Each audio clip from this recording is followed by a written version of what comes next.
Transform your future with cutting-edge tech training, available in Hindi and English. It's time to get certified. quicktechie.com.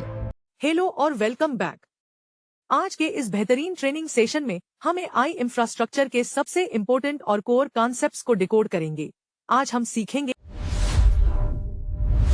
अगर आप NVIDIA AIN certification exam पास करना चाहते हैं तो सीखिए हिंदी में फुल ट्रेनिंग और फुल एग्जाम।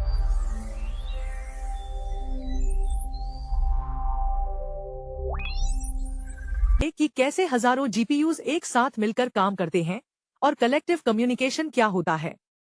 आजकल के एआई मॉडल्स इतने विशाल हो गए हैं कि उन्हें किसी एक सिंगल जीपीयू पर ट्रेन करना नामुमकिन है। इमेजिन कीजिए एक ऐसा टास्क जिसे पूरा करने में एक इंसान को 100 साल लग जाएंगे। आप क्या करेंगे? आप हजारों लोगों की एक टीम बनाएंगे। एआई ट्रेनिंग में भी हम बिल्कुल यही करते हैं। हम अपने काम को कई सारे नोड्स और जीपीयूज में बांट देते हैं, जिसे डिस्ट्रीब्यूटेड कंप्यूटिंग कहा जाता है। लेकिन जरा सोचिए, अगर हजारों लोग एक साथ काम कर रहे हैं तो उनके बीच तालमेल यानी सिंक्रोनाइजेशन होना कितना जरूरी है। अगर वो आपस में बात नहीं करेंगे तो पूरा प्रोजेक्ट फेल हो जाएगा। इसी तरह जब हजारों जीपीयूज एक साथ किसी एआई मॉडल को ट्रेन करते हैं तो उन्हें अपने कैलकुलेशंस और रिजल्ट्स को एक दूसरे के साथ लगातार शेयर करना पड़ता है। इस डेटा को शेयर करने और सिंक करने की प्रक्रिया को ही हम कलेक्टिव कम्युनिकेशन कहते हैं। बिना इसके एआई फैक्ट्रीज और सुपर कंप्यूटर्स बस एक डिब्बे के समान हैं। इस डायग्राम को ध्यान से देखिए। सबसे ऊपर हमारा मैसिव एआई मॉडल है जो बहुत बड़ा है। हमने इसके वर्कलोड को अलग अलग जीपीयूज में स्प्लिट कर दिया है। नीचे आप देख सकते हैं कि सारे जीपीयूज एक कलेक्टिव कम्युनिकेशन नेटवर्क के जरिए एक दूसरे से जुड़े हुए हैं और लगातार टू वे डेटा एक्सचेंज कर रहे हैं ताकि सब एक ही पेज पर रहें। अब इस कॉन्सेप्ट को थोड़ा और गहराई से समझते हैं। नेटवर्किंग में दो तरह से बात की जा सकती है। पहला है पॉइंट टू पॉइंट कम्युनिकेशन। ये बिल्कुल एक फोन कॉल की तरह है जहां एक जीपीयू दूसरे जीपीयू से सीधे बात करता है। लेकिन जब हम कलेक्टिव कम्युनिकेशन की बात करते हैं तो ये एक बहुत बड़े कॉन्फ्रेंस रूम की तरह है जहां सभी को एक साथ इन्वॉल्व होना पड़ता है। फर्स्ट प्रिंसिपल्स के हिसाब से सोचिए, जब एक टीम मीटिंग होती है तो You must check quicktechie.com. These exclusive ebooks are packed with visualizations to help you clear the entire syllabus and master the fundamentals. कोई एक व्यक्ति आइडिया देता है और सब सुनते हैं, जिसे हम ब्रॉडकास्ट कहते हैं, या फिर सब लोग अपने अपने आइडियाज देते हैं और बॉस उन सबका एक फाइनल रिजल्ट बनाता है, जिसे हम रिड्यूस कहते हैं। एआई के केस में हमें करोड़ों पैरामीटर्स का डेटा हर मिलीसेकंड में एक्सचेंज करना होता है। इसके लिए हमें बेहद तेज और ऑप्टिमाइज्ड कम्युनिकेशन की जरूरत होती है। इसी वजह से कलेक्टिव कम्युनिकेशन ऑपरेशंस को डिजाइन किया गया है ताकि पूरा क्लस्टर एक सिंगल मशीन की तरह काम कर सके। यहाँ दो अलग अलग नेटवर्किंग अप्रोच दिखाए गए हैं। बाईं तरफ पॉइंट टू पॉइंट है जहाँ सिर्फ दो नोड्स कनेक्टेड हैं। दाईं तरफ कलेक्टिव कम्युनिकेशन है जहाँ पूरा ग्रुप आपस में इंटरलिंक्ड है और एक साथ एक कलेक्टिव ऑपरेशन में हिस्सा ले रहा है। चलिए अब इस टॉपिक के सुपरस्टार से मिलते हैं, जिसका नाम है ऑलरेड्यूस। एआई ट्रेनिंग में इसका सबसे ज्यादा इस्तेमाल होता है। इसे हम दो हिस्सों में तोड़ सकते हैं, रिड्यूस और ब्रॉडकास्ट। इसे एक आसान उदाहरण से समझते हैं। मान लीजिए देश में इलेक्शन हो रहे हैं। हर पोलिंग बूथ अपने अपने वोट्स गिनता है। फिर सारे बूथ्स अपना डेटा चुनाव आयोग को भेजते हैं, जो उन सबको जोड़कर एक टोटल रिजल्ट बनाता है। इस प्रोसेस को रिड्यूस कहते हैं।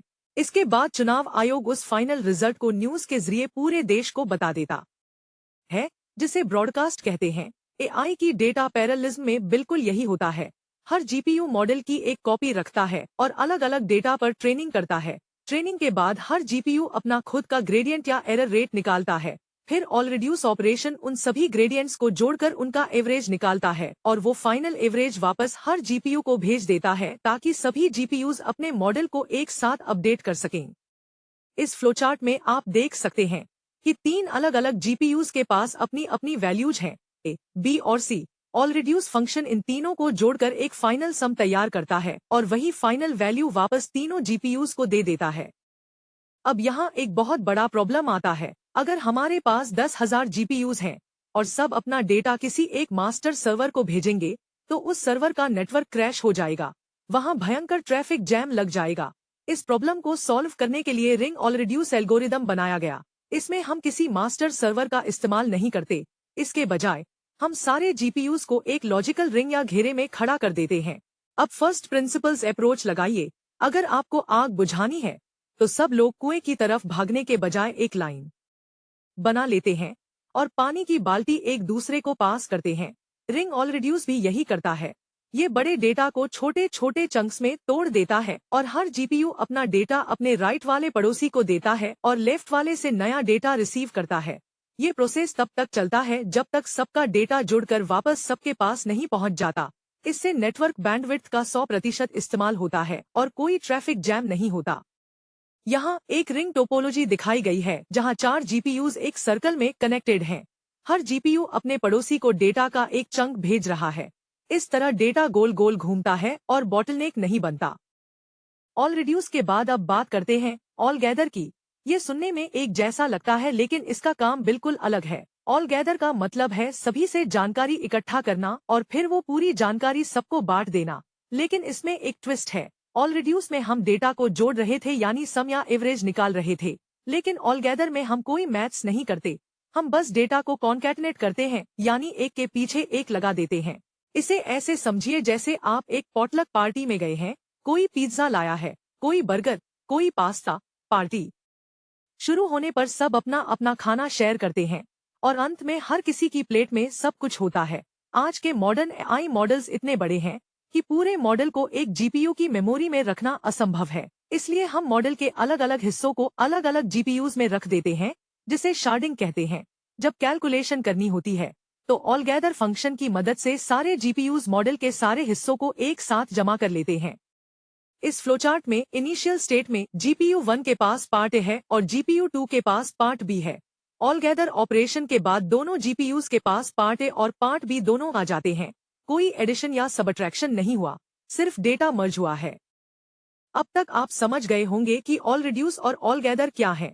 अब इन दोनों के बीच का कंफ्यूजन हमेशा के लिए क्लियर कर लेते हैं। इन दोनों का यूज केस बिल्कुल अलग है। जब आप स्टैंडर्ड डेटा पैरेललिज्म यूज करते हैं, जहां आपको वेट्स और ग्रेडियंट्स को एवरेज करके मॉडल को अपडेट करना है, तब आप ऑल रिड्यूस का इस्तेमाल करेंगे, क्योंकि यहां आपको मैथमेटिकल कैलकुलेशन की जरूरत है। लेकिन जब आप बहुत ही एडवांस्ड टेक्निक यूज कर रहे हैं, जैसे फुल्ली शार्डेड डेटा पैरेललिज्म या टेंसर पैरेललिज्म, जहां आपने मॉडल की लेयर्स को ही तोड़कर अलग अलग जीपीयूज में बांट दिया है, तब आपको ऑल गैदर की जरूरत पड़ेगी, क्योंकि वहां आपको कैलकुलेशन से पहले मॉडल के उन टुकड़ों को जोड़कर पूरा मॉडल रिकंस्ट्रक्ट करना होता है। संक्षेप में कहें तो ऑल रिड्यूस मैथ्स और सिंक्रोनाइजेशन के लिए है, जबकि ऑल गैदर मेमोरी मैनेजमेंट और डेटा कलेक्शन के लिए है।